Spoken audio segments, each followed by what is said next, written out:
En los videos pasados hemos revisado las características del filum Proteobacteria, un grupo muy amplio de microorganismos que muestran una excepcional diversidad de mecanismos generadores de energía, con especies quimiolitótrofas, quimiorganótrofas y fotótrofas.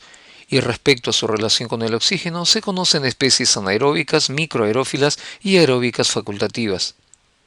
Y basados en la secuencia de genes del ARN ribosomal de 16S, puede ser dividido en 6 clases: alfa proteobacteria, beta proteobacteria, gamma proteobacteria, delta proteobacteria, epsilon proteobacteria y zeta proteobacteria. Y en este video haremos una revisión general de la tercera de las clases del filum Proteobacteria, la clase Gamma Proteobacteria. El nombre de la clase proviene de raíces griegas. Gamma corresponde a la tercera letra del alfabeto griego. Proteo hace referencia al dios del mar Proteus, que podía cambiar su forma, y Bacterium significa pequeño palito, haciendo referencia a su forma basilar.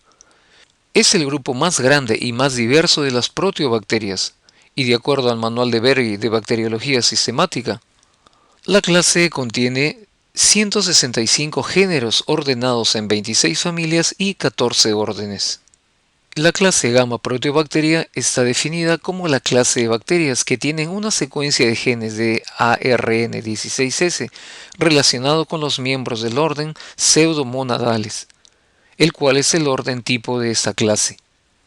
Una de las familias más representativas de la clase Gamma Proteobacteria es la familia Aciditiobacilliaceae. Es una de las dos familias dentro del orden Aciditiobacillales. La otra familia es Thermotiobacilliaceae. El género tipo del orden y de la familia es Aciditiobacillus, con 5 especies conocidas, siendo la especie tipo Aciditiobacillus thioxidans. Las otras 4 especies también son reconocidas: Aciditiobacillus ferroxidans, Aciditiobacillus caldus, Aciditiobacillus albertensis y Aciditiobacillus ferriborans. Anteriormente, Aciditiobacillus thioxidans y Aciditiobacillus ferrioxidans fueron ubicadas en las beta proteobacteria, pero muy cerca de la raíz de las clases beta y gamma. Trabajos posteriores reasignaron a esas especies dentro de las gamma proteobacteria y permitieron la creación del género Aciditiobacillus a partir del género Thiobacillus, que previamente contenía especies dentro de las clases alfa, beta y gamma proteobacteria.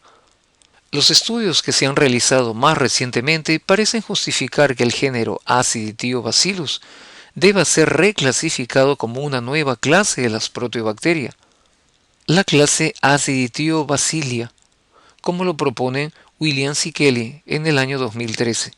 Todos los microorganismos que forman parte de esa familia son bacilos pequeños, en un rango de 0,45 micrómetros hasta 1,8 micrómetros. Todos ellos son acidófilos quimiolito-autotróficos obligados, que crecen en un rango del pH entre 0,5 hasta 5,5. 3 de las 5 especies son mesofílicas. Una de ellas es moderadamente sigrofílica y la quinta es moderadamente termofílica. Como indicamos, la especie tipo del género es Aciditiobacillus thioxidans y es un acidófilo extremo que tolera valores de pH cercanos a 0, con un pH óptimo alrededor de 2,3. Los límites de pH más bajos y de pH óptimo para Aciditiobacillus caldus son más altos, pero a diferencia de las otras 4 especies, las cuales crecen mejor a 25 o 30 grados centígrados, su temperatura óptima para el crecimiento es 45 grados centígrados y tolera inclusive los 52 grados centígrados, siendo esta la especie moderadamente termofílica. Por otro lado, Aciditiobacillus ferriborans es cicrotolerante y puede crecer a 5 grados centígrados, pero su límite superior está cerca de los 30 grados centígrados. Aciditiobacillus caldus, Aciditiobacillus ferriborans y Aciditiobacillus ferroxidans crecen de manera óptima en un pH alrededor de 2,5 y pueden crecer a pHs de 1 hasta 1,9.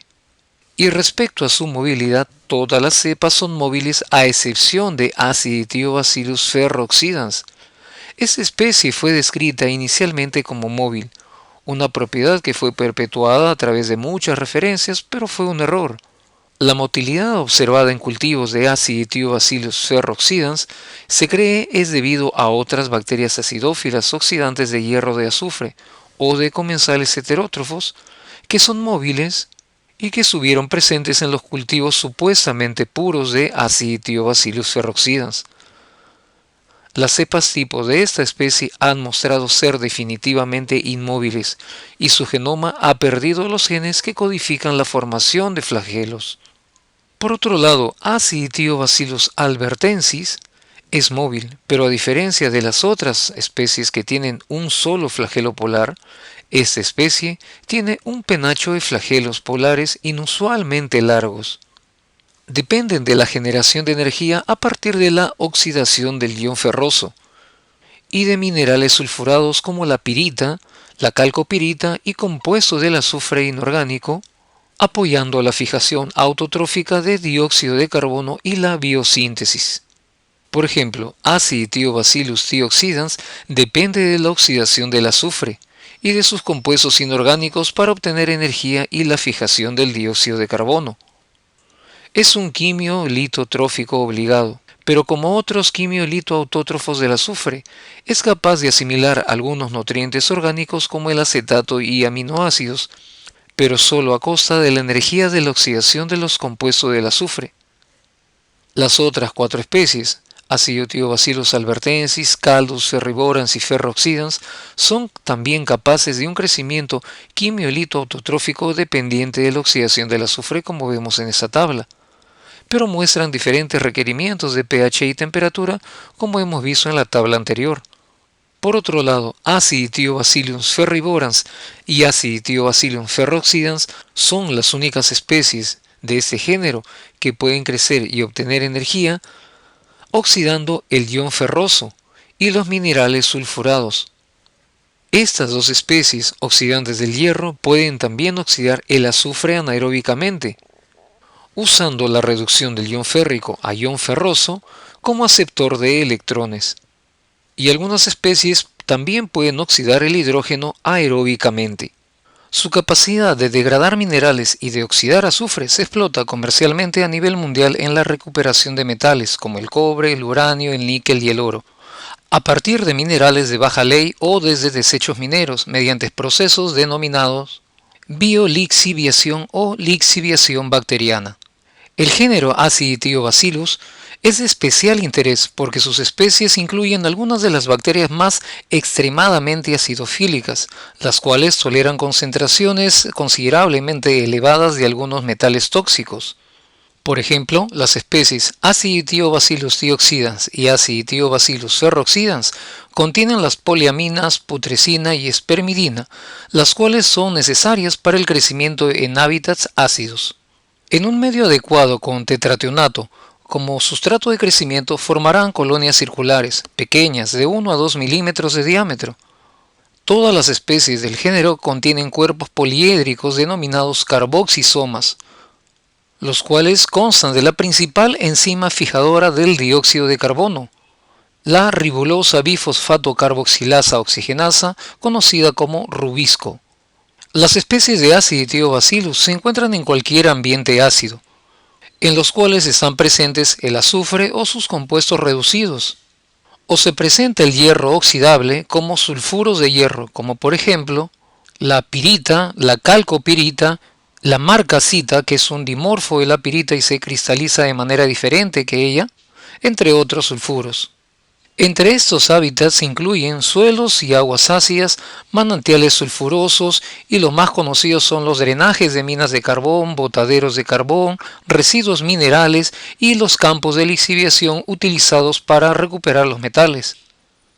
Todas las especies conocidas se encuentran en tales ambientes, con gran número de Aciditio-Bacillus thioxidans y Aciditio-Bacillus ferrooxidans. Por lo expuesto, podemos considerar que la principal aplicación comercial de estas bacterias corresponde a la biolixiviación, que es un proceso biotecnológico donde participan microorganismos en la recuperación de metales comercialmente valiosos, ya sea a partir de desechos mineros o de minerales de baja ley, es decir, de baja concentración, en donde el metal se encuentra en tan baja concentración que no es económicamente recuperable por los métodos convencionales. Las faenas mineras y los vertederos o botaderos mineros producen una escorrentía de agua ácida que contiene metales disueltos, como el cobre por ejemplo, el cual puede ser recuperado por diversos métodos. Ese fenómeno fue explotado en la antigüedad, posiblemente 1000 años antes de Cristo, pero registros confiables de la recuperación de metales desde estos líquidos solo existen desde los siglos XVI y XVII.